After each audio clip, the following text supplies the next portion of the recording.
Përshëndetje për gjithëve, mirë se po takojmë edhe këtë shtunë këtu në klinikën D. Sonte do të flasim për një nga temat që prek realisht një ndër fazat më të rëndësishme të jetës tonë.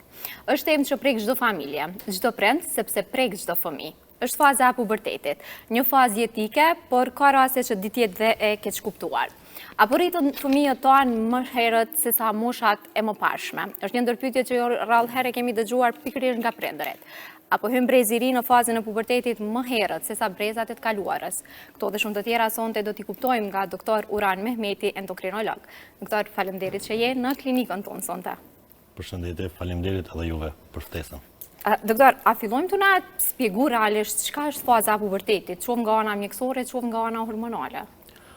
Po, patjetër. Puberteti faktikisht është një periudhë ku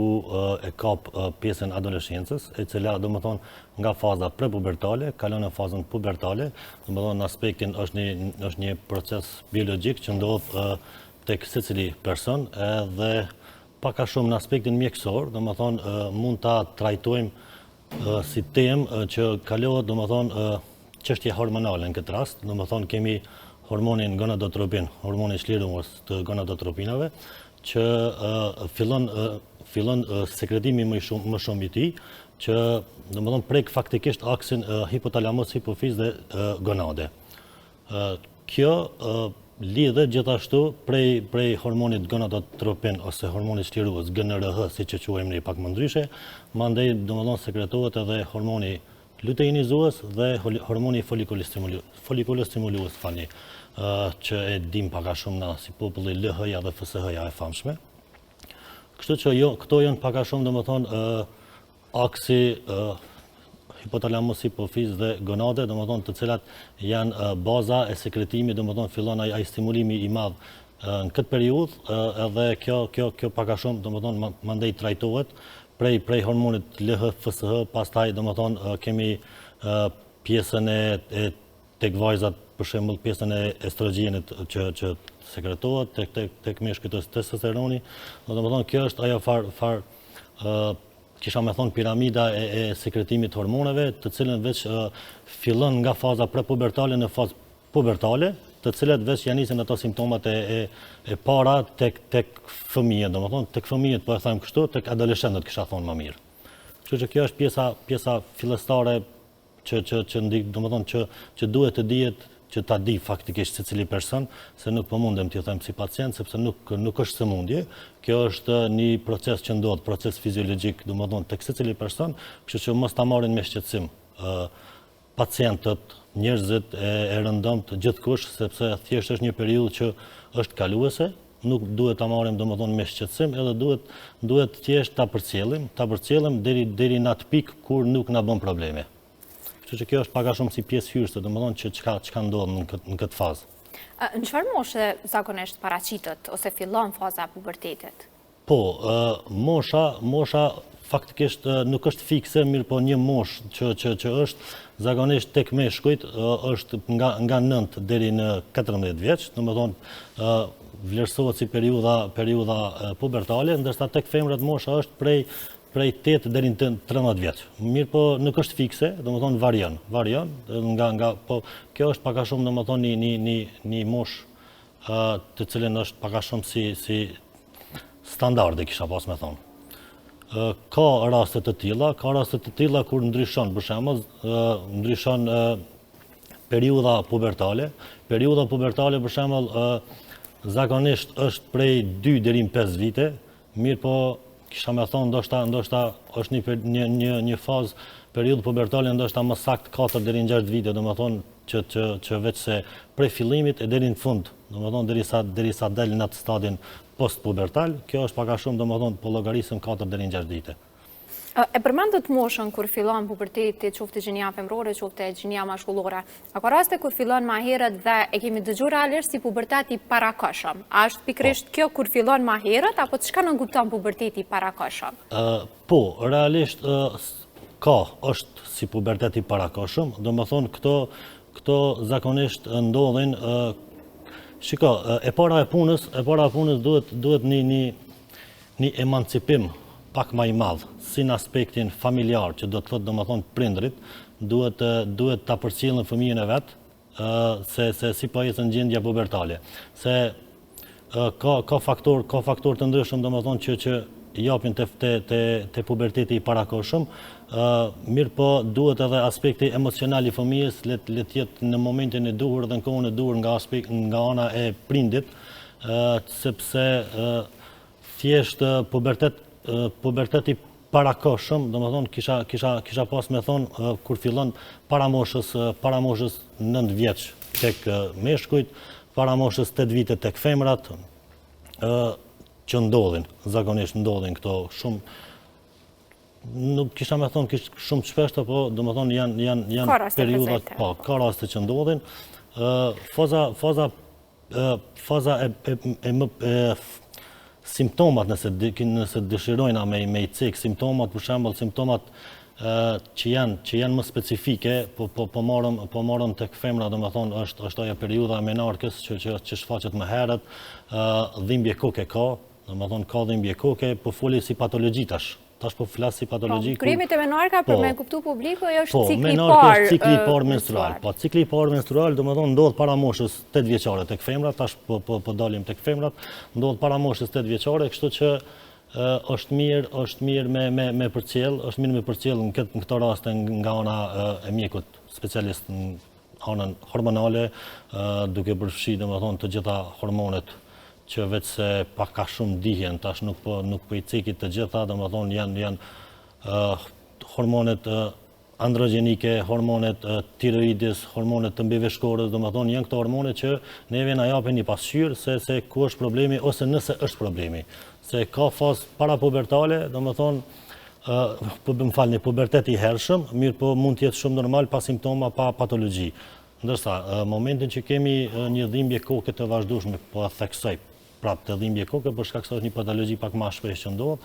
atëherë duhet bëhet konsulta me mjekun specialist edhe duhet vlerësohet gjendja e pacientit. Cilët janë shkaktarët kryesorë që paraqitet puberteti i parakohshëm dhe sa lun rol realisht trashëgimia, pra nëse nana ka pas një problem të tillë, sa janë gjasat me pas edhe vajza? Po, realisht pjesa aspekti gjenetik ndikon në pjesën e pubertetit, mirë po shkaktarët janë këto që i ceka pak më herët, domethënë që janë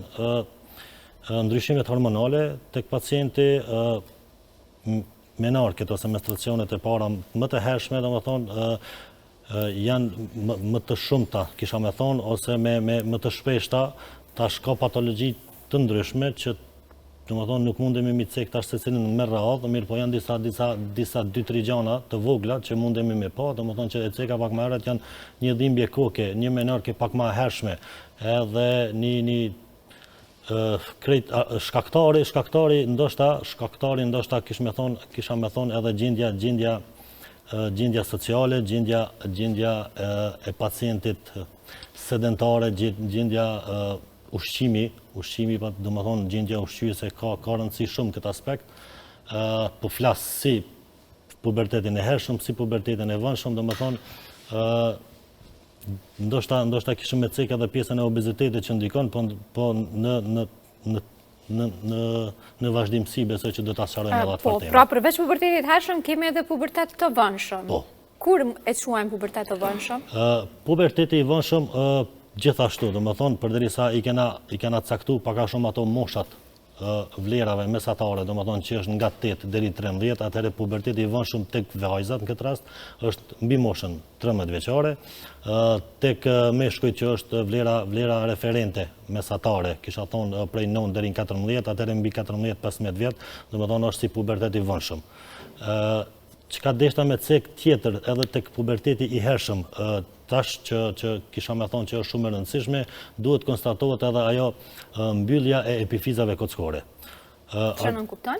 Mbyllja e epifizave kockore, domethënë kur pjesa strukturale, domethënë e skeletit është më e vogël dhe ne në aspektin mjekësor e quajmë si nanizëm. Nanizëm domethënë kur është trupi i shtati është më i vogël. Kjo është një patologji, domethënë që duhet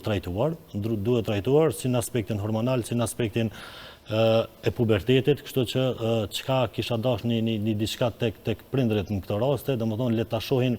apo ecën rrjedhshëm puberteti, apo shkon në mënyrë normale, domethënë periudha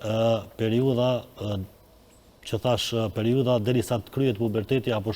mos shkon shumë ritëm të shpejtë dhe mos shkon shumë ritëm të ngadalt. Tash familjari kish me thonë, po na ku ta dim. Tash na secili e kemi te i kalu periudhën pubertale. Edhe në një gjendje normale, periudha pubertale do me thonë janë ato simptomat që janë të qarta pak a shumë, do me thonë tek meshkuj, ndoshta kisha mi cek simptomat janë, si për shembull janë trashje e zërit, formësimi lëkurës, pak do me thonë më borërore kisha dash me thonë ato janë shumë normale. Tek femrat më veç dije, do me thonë që tash menarket e para, mandej, do me thonë, fillimi zmadhimi të gjimve, e këto janë pak a shumë, do me thonë, aspektet fillestare, do me thonë që gradualisht vazhdojnë edhe deri në një moment të caktuar. Mirë po, nëse fillojnë për një herë shumë, ose nëse nga dalsohet, thjesht kalon një periudhë pak jashta këtyre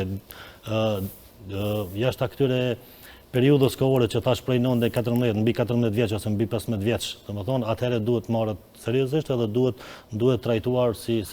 ndonjë patologji e mundshme. I përmendëm dy llojet e pubertetit, pra ato të hershme dhe ato të vënshme. Cili ditë jetë më problematik, qoftë për vajzat, qoftë për meshkujt? Puberteti i hershëm apo puberteti i vënshëm? Po,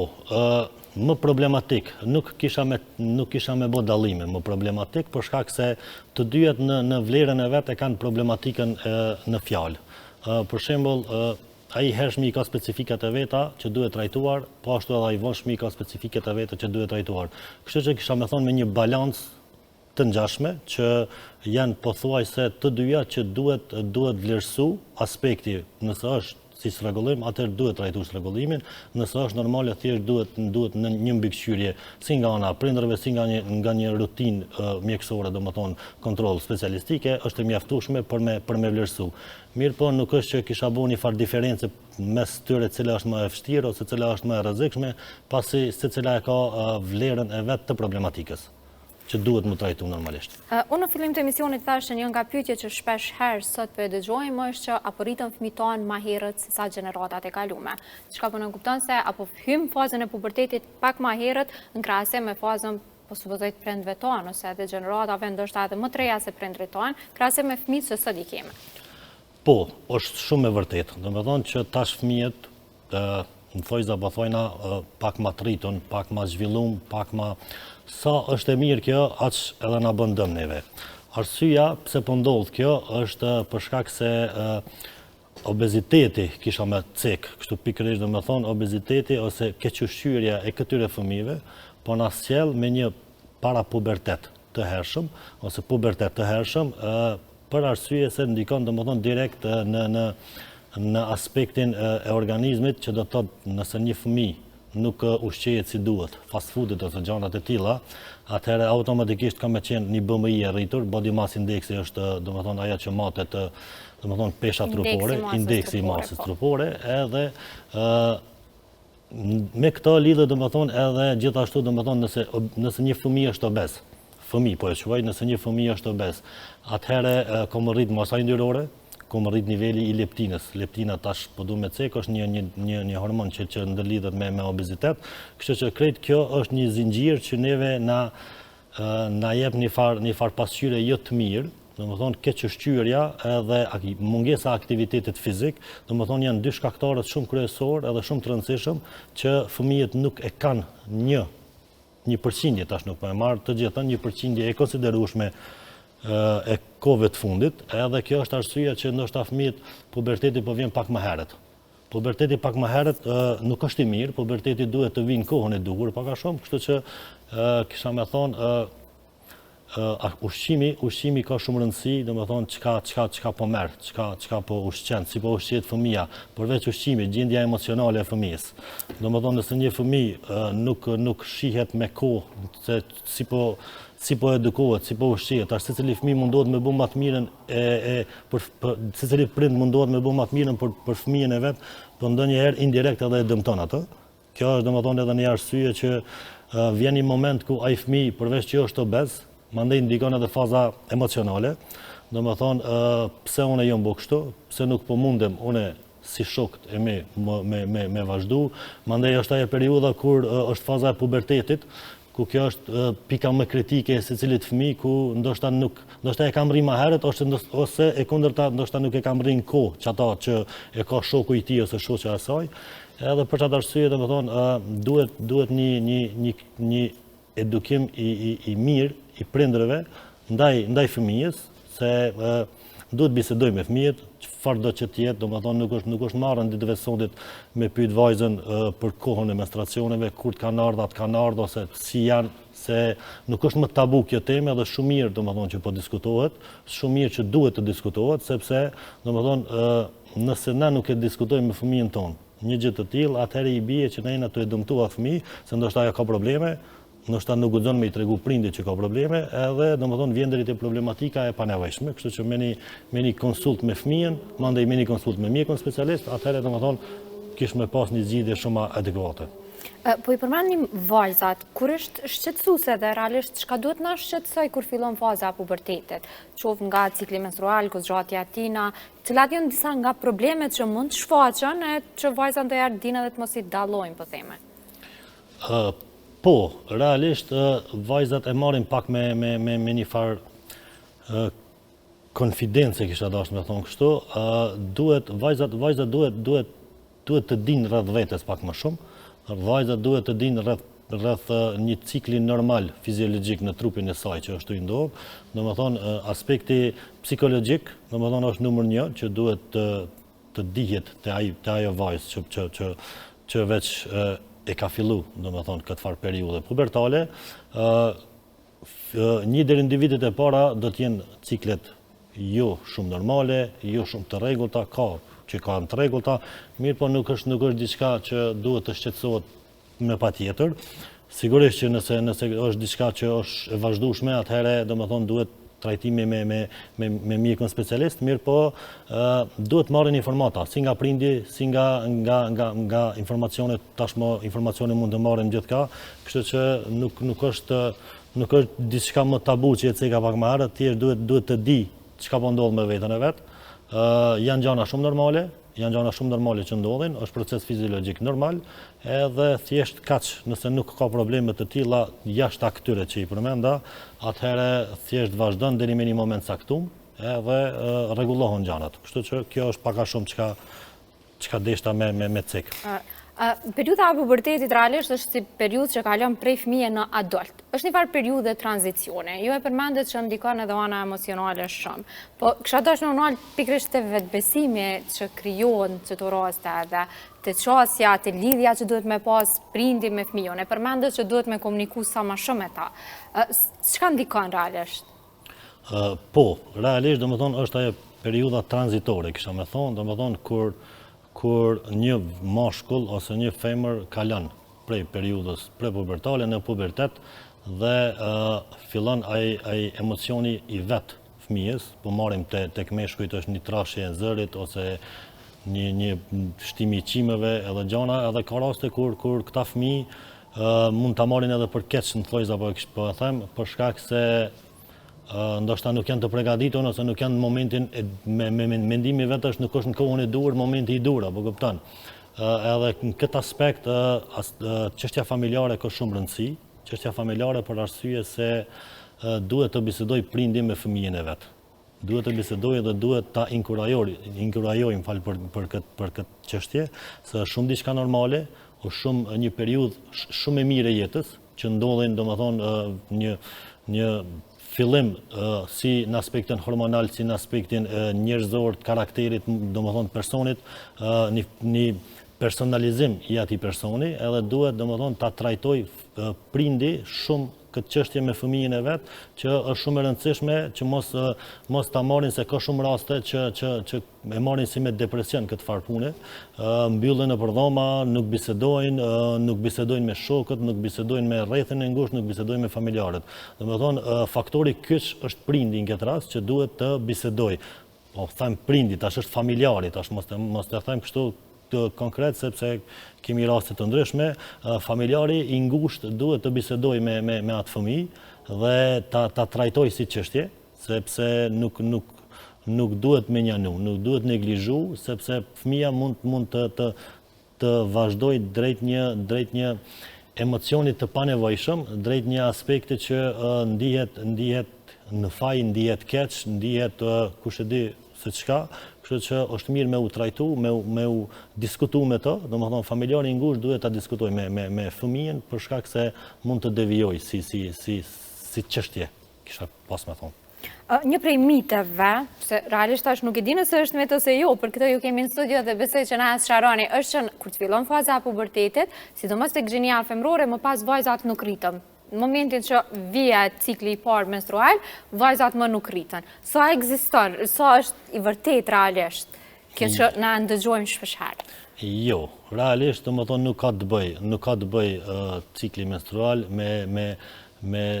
gjatësinë ose lartësinë kisha thonë të femrës ose mashkullit, të femrës përderisa e ceke, kjo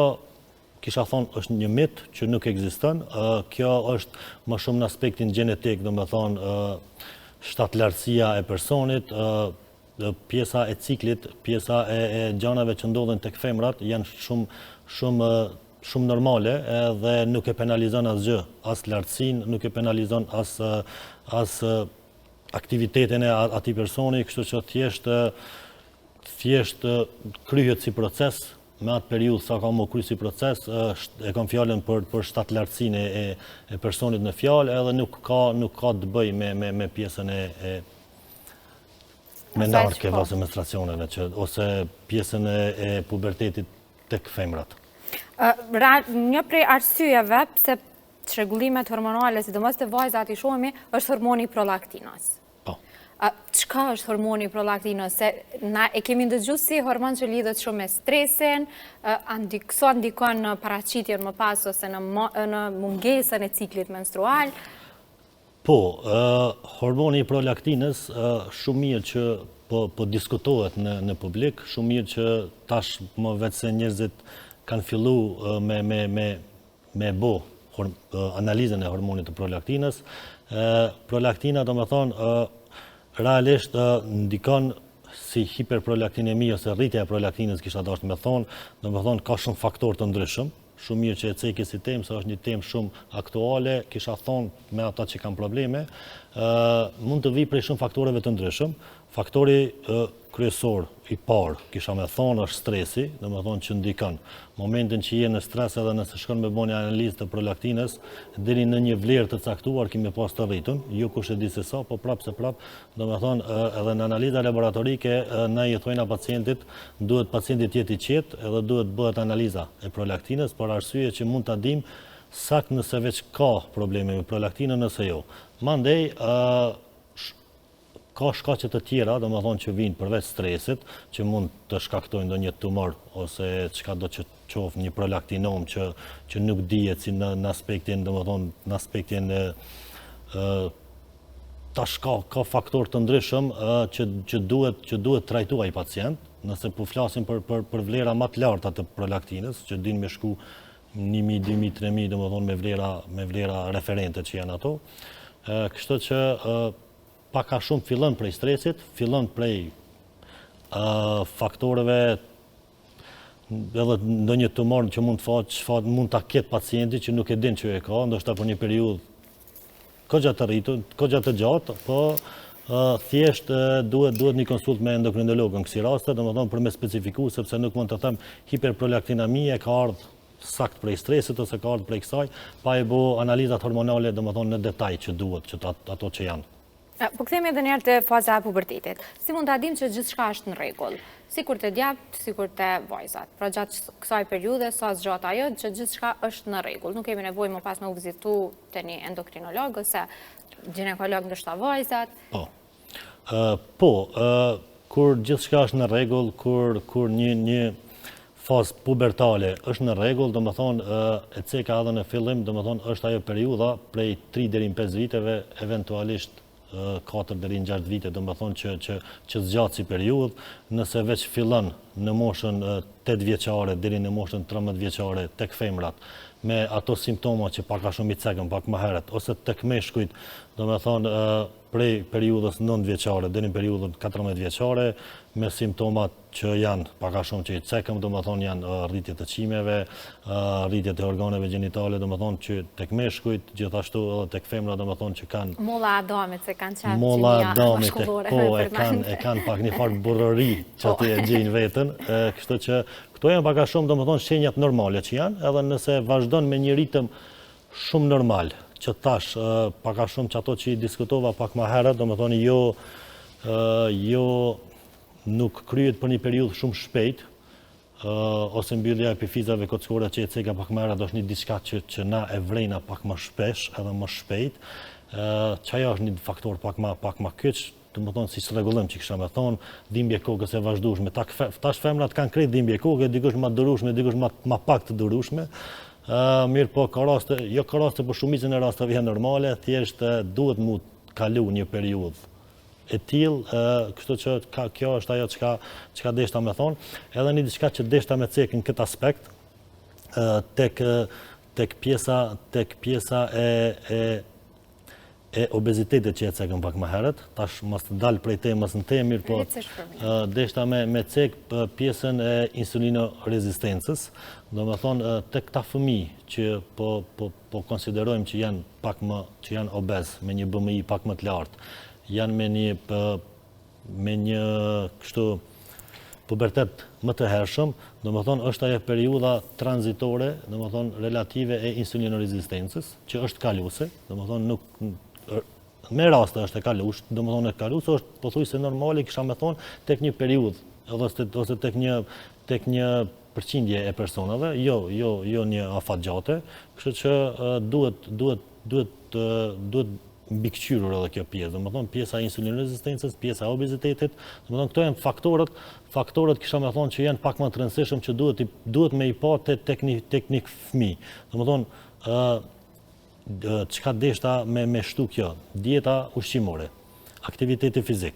obeziteti, insulinorezistenca, do me thonë këto janë pak a shumë ato që duhet t'i kushtojmë rëndësi tek një fëmijë ose tek një adoleshent. Kështu që nëse këto janë në rregull, tek femrat cikli vazhdon me rregull, nuk ka shqetësime tjera, tek meshkujt kanë fillu simptomat e para, domethënë që janë qetrashja e zërit e këto tjerat, atëherë thjesht le të vazhdon se ka më krye edhe kjo punë, kështu që le ta ketë gjendjen emocionale të mirë, edhe nuk ka ndonjë nevojë as mu konsultu me mjekun, thjesht le të konsultohet me familjarin e vet. Po flas për ata persona që është një periudhë normale e tyre, jo për ata që kanë domethënë shqetësime ose kanë ankesa të tilla. Kështu që kjo është pak a shumë në kushte normale një person që duhet të shohë vetja. Sa i përket prindërve, a duhet ta kuptojmë prindrit që është normale ato ndryshimet hormonale që fëmijët shpeshherë janë më nervoz, t'ju duket që gjithçka është duke shku jo në rregull sipas fëmijëve, pra janë ato tensionet që shpeshherë i kanë adoleshentët, dhe që në shumicën e rasteve ne lidhim që janë në këtë fazë. Po, patjetër, domethënë është shumë e vërtetë se na domethënë e kena kalu këtë periudhë dhe tash kena harru se ç'është është edhe thjesht e fëmia po na pengon. Nuk vlen kjo, duhet marr fëmijën, duhet trajtuar thojza apo e them fëmijën familjari ose prindi për shkak se ata e kanë hallin e vet, ata e kanë emocionin e vet, ata nuk është që dojnë me pas qatë gjendje emocionale. Prindi duhet ta marrë në konsiderat që edhe ai ka qenë në periudhën e njëjtë, edhe duhet ta di që kjo periudhë është kaluese, edhe duhet me fëmijën të bisedoj me fëmijën, ta diskutoj çdo paqartësi që ka fëmia, duhet t'ja sqarojmë mënyrën më të mirë të mundshme që kjo është shumë normale, edhe thjesht është një periudhë e jetës që duhet shiju një forme këtë periudhë të jetës, se jo gjithmonë vjen, një herë në jetë vjen, kështu që është një periudhë që është shumë e mirë për mendimin tim, pjesa e adoleshencës tek fëmia është periudha më e mirë, ndoshta, kështu që duhet fëmiu ta diskutoj, prindi ta diskutoj ose familjari le ta diskutoj me fëmijën e vet ose me fëmijët që i kanë aty, sepse është diçka shumë normale, edhe nuk duhet neglizhu, nuk duhet me marrë me stres se po na bën problem fëmija. Fëmija nuk bën problem, fëmija e ka problemin e vetë, që ti duhesh me qartësu me to, që ndoshta më nuk ka me pas asnjëherë. Dhe që realisht në situatat të tilla, sa më shumë që të mirë kuptojnë. Patjetër. Mirë kuptimi, domethënë është çelësi i suksesit mes lidhjes fëmijës dhe familjarit. Dhe që realisht gjeneratat e reja tashmë po i shohim që prindrit sot kemi në nivel arsimor më të lartë se sa viteve më hershme, po themi, edhe po besoj që çështja është ndoshta më e mirë ditëve të sotme. Fakton të shpresojmë për një gjë të tillë. Realisht unë jam pak skeptik te kjo, për shkak se fëmijët po janë shumë të mbyllur me rrjetet sociale, me televizor, me çka do elektronikën e vet. Fëmijët prindërit po vrapojnë mas punëve edhe është pak një problematik që realisht unë si person edhe krejt e kemi, domethënë që duhet me marr pak më seriozisht edhe me marr pak më shumë me fëmijët e tanë, se nuk po miremi sa duhet, edhe momentin që nuk po miremi sa duhet ai mbyllet në dhomë. Edhe kur mbyllet në dhomë ti nuk e di çka po ndodh, atëherë ai fëmijë ndoshta e ka gjendjen emocionale më të keqe që ti nuk i den asnjëherë ose se ke pa asnjëherë, nuk ta thot, thjesht duhet më u mirë më shumë me fëmijët. Edhe për me pa një të ardhme më të mirë, se sot që po mundohemi për ta japim maksimumin që t'ja plotësojnë kushtet, faktikisht në anën e kundërt jena tu e dëmtu, po them për atë arsye se nuk po miremi konkretisht me fëmijën, po më shumë po miremi me gjanat e tjera çka t'ja plotësojnë dëshirat momentale të fëmijës. Kështu që kjo për mendimin tim nuk është në rregull, po besoj që një pjesë e madhe duhet ta kemi parasysh që duhet marrim masa në këtë aspekt. Doktor, në zakonisht në fund të emisionit i pyetit cila është porosia, po besoj që ju porosinë e dhatë, kështu që faleminderit shumë që ishit sonte këtu me ne. Faleminderit edhe juve, ishte kënaqësi ime atje këtu. E dashur miq, ne me kaq po e përmbyllim emisionin për këtë shtunë. Unë ju falenderoj që qëndruat me ne e deri të shtunën e ardhshme, miru pafshim.